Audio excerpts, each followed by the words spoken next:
Olá, meus amigos, companheiros de jornada em nosso canal do YouTube, nesta plataforma em que disponibilizamos os nossos vídeos com conteúdos para edificar o povo de Deus mediante a exposição das Escrituras. Jamais podemos pôr as Escrituras em plano secundário, terciário ou ao lado para a prevalência única e exclusivamente de nossas ideias.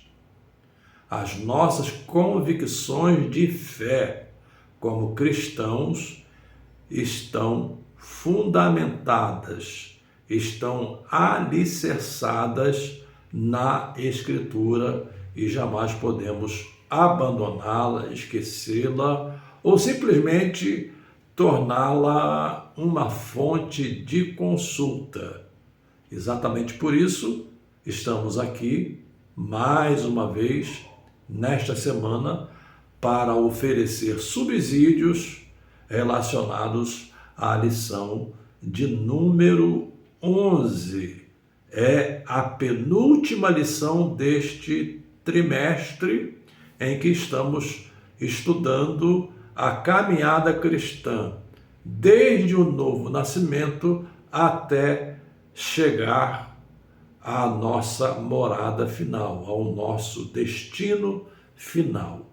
E hoje o nosso tema é exatamente esse: a realidade bíblica do inferno. E o nosso querido comentarista baseou a sua lição, ou usou como suporte para a exposição que escreveu, o texto de Mateus, capítulo 25, do verso 41 ao verso 46. Esse foi o texto bíblico empregado. E eu quero, antes de expor, fazer aquele lembrete tradicional. Aos que ainda não se inscreveram, principalmente aqueles que eventualmente já vieram ao nosso canal, e aqueles que estão chegando pela primeira vez, o meu pedido é esse, um pedido carinhoso, um pedido do coração, para que vocês se inscrevam, para que ativem o sininho a fim de receberem as notificações quando os vídeos forem disponibilizados, e também, na medida do possível, compartilhem em seus grupos, principalmente grupos ligados à área do ensino e, sobretudo, à escola bíblica dominical, para que aqueles irmãos que são membros, sejam eles professores, sejam eles alunos, possam também ter acesso a esse material muito rápido.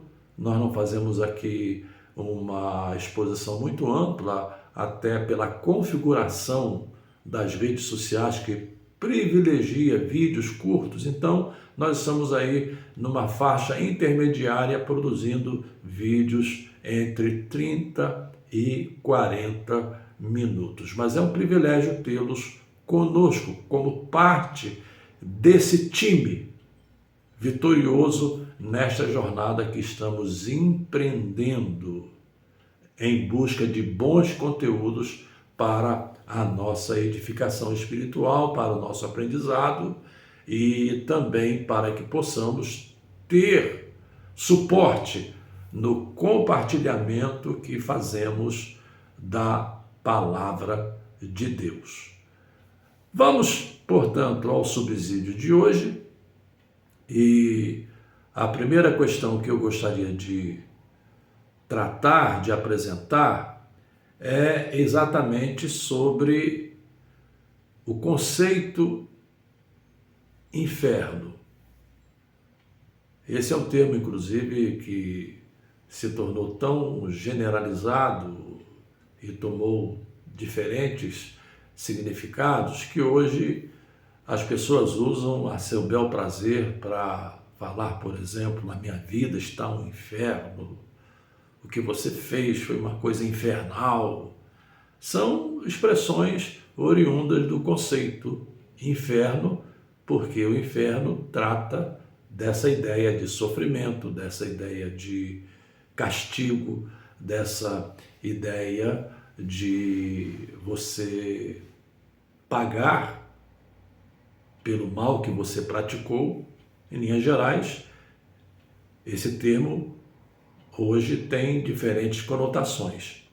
Em relação à Escritura, quando tratamos de inferno, nós estamos tratando basicamente do castigo eterno. Em outras palavras, se temos de um lado o céu, que é, digamos, a recompensa final para os salvos, não por causa dos seus méritos, convém que se frise esse ponto, porque, infelizmente, ainda há quem pense que vamos alcançar os céus por causa dos nossos méritos. Isso não é verdadeiro, não é bíblico, então não insista nessa tese. Alcançaremos o céu por causa dos méritos da obra expiatória de Cristo no Calvário, da obra substituta, da obra vicária de Cristo que tomou o nosso lugar. Ponto final, sem me estender nessas considerações.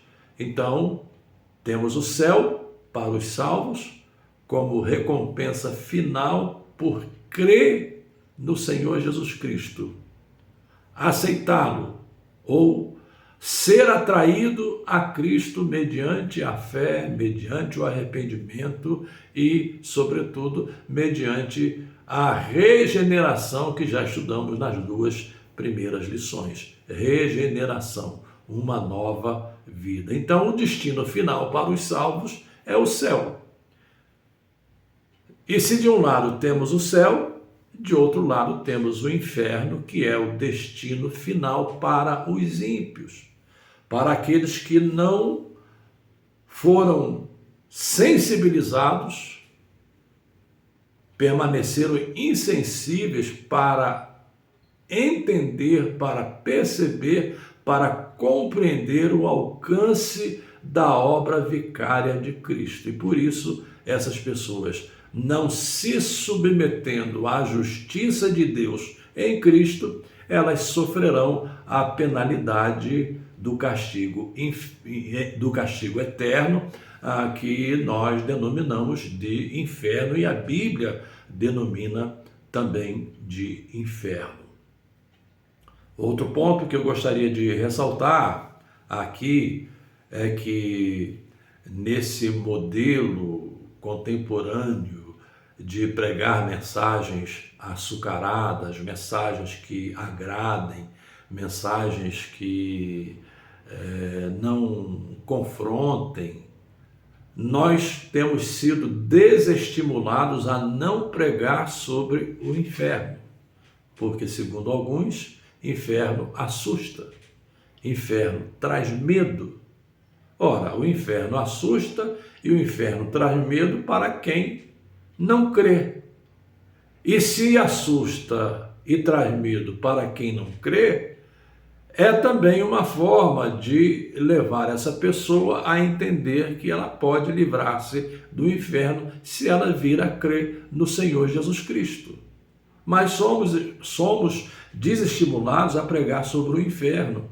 E esse ponto o comentarista ressalta muito bem no seu comentário, em que ele diz que Jesus falou mais sobre o inferno do que qualquer outro, inclusive do que o próprio apóstolo Paulo. De tal maneira, a questão do inferno é uma questão séria que precisa ser tratada, entendida e compreendida, porque se trata do castigo final. Então, se de um lado temos o céu, de outro lado temos o inferno como uma doutrina bíblica. O comentarista menciona, vou esquecer o Antigo Testamento, mas menciona no Novo Testamento aquelas 3 palavras. Primeiro, a palavra Hades, que é uma tradução de Sheol. Sheol é do Antigo Testamento. A palavra Tártaro e a palavra Geena. Geena é, digamos, uma absorção de um termo vinculado ao Vale de Rinom, onde ali se sacrificavam crianças ao deus Moloque e também ali se queimava o lixo da cidade. Então, essa palavra é tomada para dar essa conotação de sofrimento, de castigo, de recompensa pelos atos pecaminosos e pela vida ímpia continuada e, sobretudo, por negar o sacrifício de Cristo realizado no Calvário. Esse é o ponto, por não aceitar, por não se submeter, por se tornar insensível, a pessoa então vai ter esse destino, e Paulo deixa isso muito claro naquele verso que costumamos citar e não custa nada repetir. O salário do pecado é a morte. Aqui nós temos morte física, morte espiritual e morte eterna, que é o lago de fogo, o inferno, o castigo final. Mas o dom gratuito de Deus é a vida eterna por Cristo Jesus, nosso Senhor. Então temos aí essas duas figuras presentes nesse pequeno verso. Outro ponto que eu acho interessante destacar como subsídios para este próximo domingo é que inferno é um ato de justiça. Geralmente, muitos definem que falar sobre o inferno ou tratar o inferno como o castigo final é um ato de injustiça, é um ato que, digamos, diminui a grandeza do amor de Deus, diminui digamos, a soberania de Deus. Deus estaria sendo injusto, mas vamos aqui tratar por analogia. Quando alguém é submetido ao julgamento das autoridades, e eu estou tratando aqui no terreno humano, sei que existem julgamentos injustos, mas não estou tratando da perspectiva dos julgamentos injustos. Estou tratando da perspectiva de julgamentos que são fundamentados na lei e para os quais a lei é justamente aplicada.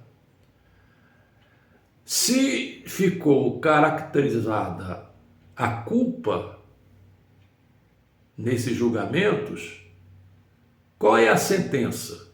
E aí também não vou entrar no mérito da dosimetria, ou seja, qual deveria ser o tamanho da pena, porque cada caso é um caso, eu estou simplesmente tomando aqui o conceito. Se a culpa foi caracterizada, foi provada, exaustivamente provada, não permaneceu qualquer dúvida sobre a culpa, qual vai ser a sentença? A sentença vai ser o encarceramento, basicamente. Não estou tratando aqui de agravante, nem de atenuantes, estou apenas tratando da questão de maneira geral. A sentença será o encarceramento, e isso é um ato de justiça. É um ato de justiça. Então, por analogia, Deus não está sendo injusto porque, primeiro, Deus deu a oportunidade de arrependimento. Segundo, o próprio Deus em Cristo pagou o preço e assumiu a pena. Cristo no Calvário assumiu a pena. Havia promissórias.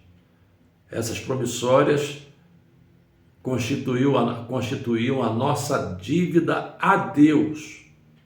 Convém que se frise mais uma vez que Deus não pagou nada ao diabo, porque Deus não devia nada ao diabo e nem nós devíamos nada ao diabo.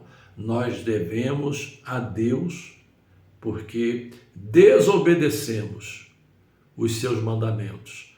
Então, Deus mesmo providencia o nosso resgate, dando o seu próprio filho, isso é parte da economia trinitária, dando o seu próprio filho, e o próprio filho assume a culpa. O próprio filho pega essas promissórias, ou pega, digamos, essas sentenças que nos eram contrárias, e ele paga essas sentenças, e é nesse sentido que entendemos aquele texto de Paulo, quando ele diz que as cédulas que nos eram contrárias foram canceladas na cruz. Então, todos os atos de justiça em favor da nossa salvação foram praticados em Cristo. Portanto, não há injustiça alguma em que, ao final, os que não tenham sido alcançados ou não se submeteram a esse ato de justiça praticado pelo próprio Deus, não tem questão alguma que possa, digamos, ser usada para dizer que é um ato lançar no inferno, ou seja, a recompensa final. Esse ato seria um ato de injustiça. Ao contrário, é um ato perfeitamente justo, ou para usar a linguagem jurídica, é um ato jurídico perfeito. Repito, é um ato jurídico perfeito. Então, esse é um ponto que eu gostaria de destacar. Outro ponto que eu gostaria de destacar, e também o comentarista o faz na lição, é em relação ao aniquilacionismo. Nós temos no meio, digamos, cristão em geral, não estou considerando aqui se é seita ou se não é seita, até porque há cristãos ortodoxos que também pensam assim. Essas pessoas acreditam que os ímpios serão aniquilados no inferno. Mas, primeiro, você não tem fundamento bíblico para isso. Você pode pensar uma frase aqui, outra acolá, mas uma sistematização teológica que suporte essa ideia, você não encontra na Escritura. Você não encontra no Novo Testamento. Não existe a possibilidade de se construir uma sistematização teológica que apoie essa ideia, senão textos isolados, pensados aqui ou acolá. Então, aniquilacionismo é uma ideia, digamos, alheia, é uma ideia externa, é uma exegese, por assim dizer, dos textos bíblicos. O castigo será eterno, e é uma questão também de proporcionalidade. Se a vida com Cristo será eterna, então o castigo será eterno. Estamos trabalhando aqui com o conceito de proporcionalidade. Não há como pensar diferente. O castigo também será eterno e não haverá aniquilacionismo. Por isso, meu conselho para você que está aí do outro lado, se essa palavra toca o seu coração, é hora de você repensar a sua caminhada e assumir um compromisso com Deus mediante a obra de Cristo realizada no Calvário, pela fé. O Cristo que morreu, o Cristo que ressuscitou, o Cristo que está vivo no céu, o Cristo que está vivo no meio da sua igreja, pela fé. Creia em Cristo e mude de rota. Passe por uma verdadeira metanoia, que significa mudança de mente, mudança de coração. E creia no Senhor Jesus Cristo para que você não seja apanhado de maneira justa ao final da sua trajetória e lançado no inferno. Uma outra questão que tem sido discutida é a questão da gradação. Se haverá gradação de sofrimento no inferno. Nós não temos muitos elementos para afirmar isso. O que se afirma é por analogia. Por exemplo, fala-se que no céu nós teremos galardões, e aí se estabelece essa hierarquização de galardões. Eu, pessoalmente, tenho, sendo bastante honesto e sincero, muita dificuldade com essa conceituação de uma hierarquia no céu. em que alguns serão mais galardoados, outros serão menos galardoados. Seremos galardoados. A Bíblia diz: o meu galardão está comigo para dar a cada um segundo as suas obras, e é nesse segundo as suas obras que se baseia esse conceito de gradação. Por essa analogia, há aqueles que entendem também que no inferno haverá também um tipo de gradação em relação aos sofrimentos, levando em conta a proporcionalidade do pecado ou da vida pecaminosa que a pessoa tenha vivido em terra. Mas isso é mera conjectura. Não se pode fazer uma sistematização muito precisa e cirúrgica sobre este ponto. Também quero aqui acrescentar um outro dado. Nessa lição cabe, embora o comentarista não tenha tratado especificamente, mas nessa lição cabe a gente pensar no chamado estado intermediário. E o que é o estado intermediário? Nós não chegamos ainda à fase final da história. Nós não chegamos ainda ao julgamento final, quando a Bíblia diz que o diabo, a besta e o falso profeta serão lançados no lago de fogo. Também quando a Bíblia diz que mortos, grandes e pequenos, ressuscitarão e serão julgados e também lançados no lago de fogo, que é a morte eterna. Então nós temos aí um interregno nesse período, e acredita-se que nesse período nós temos aí um estado intermediário. Esse estado intermediário, no Antigo Testamento, seria o Hades.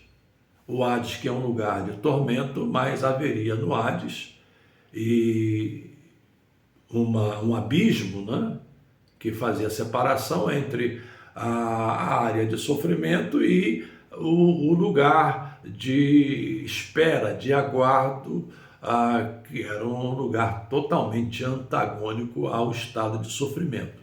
E isso é perceptível naquilo que nós chamamos de parábola, a parábola do rico e Lázaro. Geralmente, pensa-se, e os eruditos, muitos deles concordam, que ali é uma narrativa e não meramente uma parábola, porque o texto começa com um verbo, havia.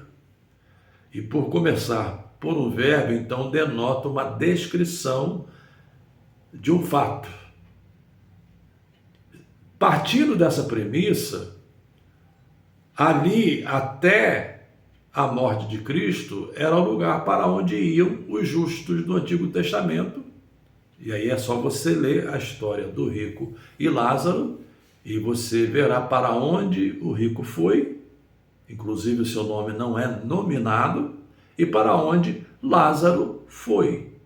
E o abismo intransponível entre eles, embora a narrativa mostre um diálogo e um pedido do rico para que alguém voltasse à terra para falar com os seus irmãos, com a sua família, e então lhe é dito que na terra já havia a lei de Moisés, etc., a Escritura, o Antigo Testamento, e eles poderiam ser convencidos de seu pecado mediante o efeito da palavra de Deus do Antigo Testamento. Então ali seria esse estado intermediário até a morte de Cristo. Quando Jesus morre, é sepultado, seu corpo permanece por 3 dias na sepultura, e nesse período Pedro menciona que Jesus desceu às partes mais baixas, etc., né? E pregou aos espíritos em prisão. Também não vou entrar no mérito teológico, estou apenas fazendo uma alusão, né? E lemos também em Efésios que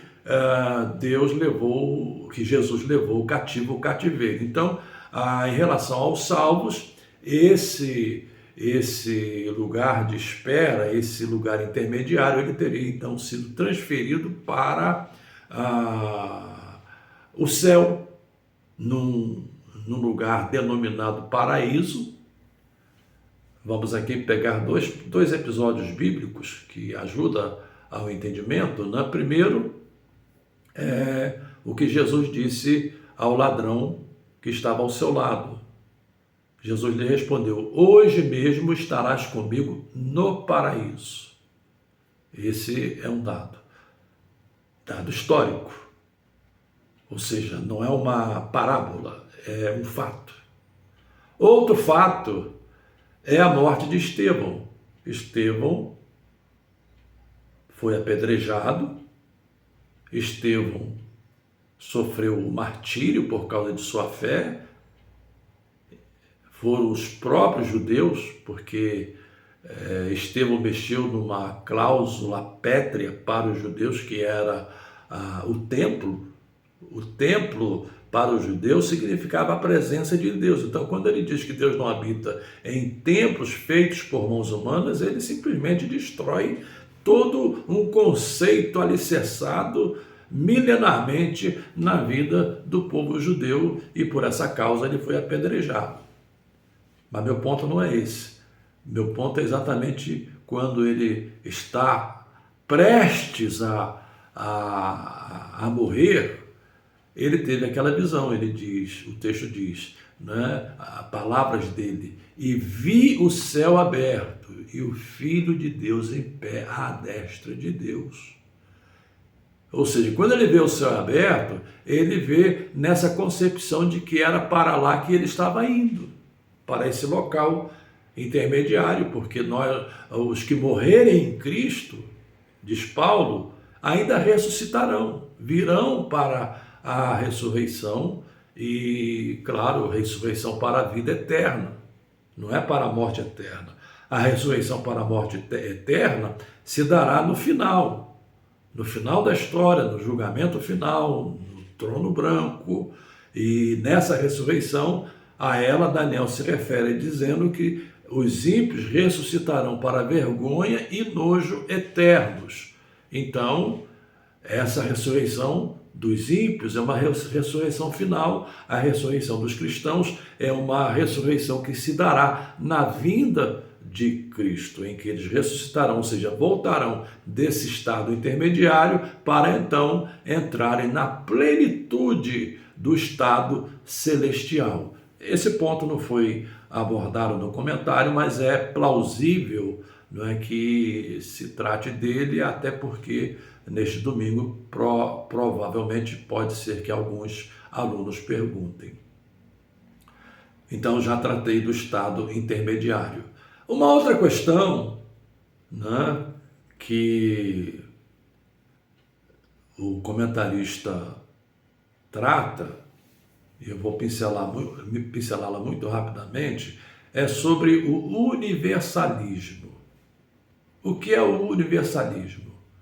O universalismo ensina que todos serão salvos porque o sacrifício de Cristo é potencialmente para todos e, de alguma forma, todos chegarão ao conhecimento da verdade. É uma questão bastante séria você pensar dessa forma, primeiro porque contradiz a Escritura, contradiz tudo quanto Jesus ensinou. E aqui não entro no mérito de correntes soteriológicas, porque tanto numa como noutra, as principais, calvinismo e arminianismo, vamos chegar ao mesmo resultado. Em relação aos reformados, por assim dizer, serão salvos os eleitos, aquele que Deus elegeu. Em relação aos arminianos, eles creem que os eleitos são eleitos corporativamente, estão eleitos não em si mesmos, mas porque a igreja é eleita. Então, é uma eleição corporativa e Também tem aquela outra linha que crê, digamos, na fé prevista, né? Deus viu que você teria fé, então você seria eleito para a salvação. Esse é o ponto do arminianismo, esses são os pontos do arminianismo. E por último, isso vale para ambos os segmentos, para ambas as correntes, é que Jesus disse lá João disse lá no capítulo 3 e 16, que é o texto áureo da Bíblia, porque Deus amou o mundo de tal maneira que deu seu Filho unigênito para que todo aquele que nele crê não pereça, mas tenha a vida eterna. Ou seja, o contraponto entre perecer e vida eterna está posto aí nesse pequeno verso. A questão do crer também aí está posta. E aí não importa, no final, seja você reformado, seja você arminiano, no final o resultado será o mesmo, só serão salvos aqueles que estiverem abrigados debaixo da graça de Cristo, aqueles que estiverem abrigados debaixo dos méritos de Cristo. Então, essa hipótese do universalismo é uma hipótese falsa e uma hipótese perigosa e frágil e, digamos, uma hipótese que deixa as pessoas à vontade para que elas vivam do modo como quiserem, porque ao final não haverá nenhum problema, todos serão salvos. E essa hipótese não está prevista na Escritura, não está prevista no Novo Testamento de forma alguma. É necessário crer. Hebreus 11:6. É necessário que aquele que se aproxime de Deus creia que Ele existe e que Ele é galardoador dos que o buscam. Então, a crença, a convicção, a fé para a salvação é básica para que as pessoas possam ser salvas do pecado e ser salvas da pena do pecado e ter um novo destino que é o céu, a vida eterna. Não existe essa hipótese de universalismo. Portanto, em ambas as correntes, reformada e arminiana, não importa essas sutilezas, digamos, daquilo que se chama de mecanismo da salvação, não importa. O resultado final é o mesmo. Tudo dependerá de se crer em Cristo. Tudo dependerá de estarmos debaixo, embora a obra de Cristo seja potencialmente. Se todo mundo se converter, todos serão salvos. Ela é potencialmente para todos. Mas aí há uma diferenciação que é importante frisar. Ela só é eficaz naqueles que se submetem. Façamos de novo uma analogia. O cidadão foi absolvido. Teve a liberdade pela absolvição. Foi constatada a sua inocência. Mas o outro, provavelmente seu comparsa, foi constatada a sua culpa. Foi, então, por isso condenado. Então, a sentença não abrangeu a ambos. A sentença foi distinta porque, em relação a um, a inocência foi constatada. Em relação a outro, a culpabilidade foi constatada. O efeito da sentença é potencialmente para todos, desde que aqueles que estão sendo julgados não estejam debaixo das previsões legais que determinem a sua culpabilidade. Esse é o ponto. E no nosso caso, essa culpabilidade foi assumida por Cristo. E nós temos então de crer e de estar debaixo, abrigados por essa sentença justa dada por Deus em Cristo e que alcançou a nós, que pela fé, pela graça, cremos no Senhor Jesus. Então, eu quero terminar por aqui a minha contribuição desta semana e orar para que todos venham ao conhecimento da verdade, creiam na palavra de Deus e entendam que se o céu é real, é um ponto interessante a destacar, se ele é real, ele é um lugar, ele é também uma condição, um estado, igualmente o inferno é real, ou seja, ele é um lugar, mas também é um estado. Em outras palavras, o destino final se resume a esses dois portos: céu ou inferno. A grande pergunta que eu deixo é essa: em que porto eu e você desembarcaremos?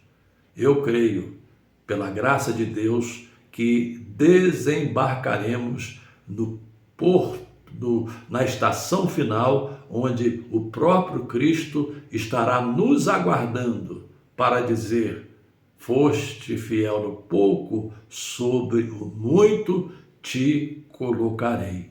Entra no gozo do teu Senhor. Deus abençoe a todos e até a próxima semana. Um abraço e um beijo no coração de cada um.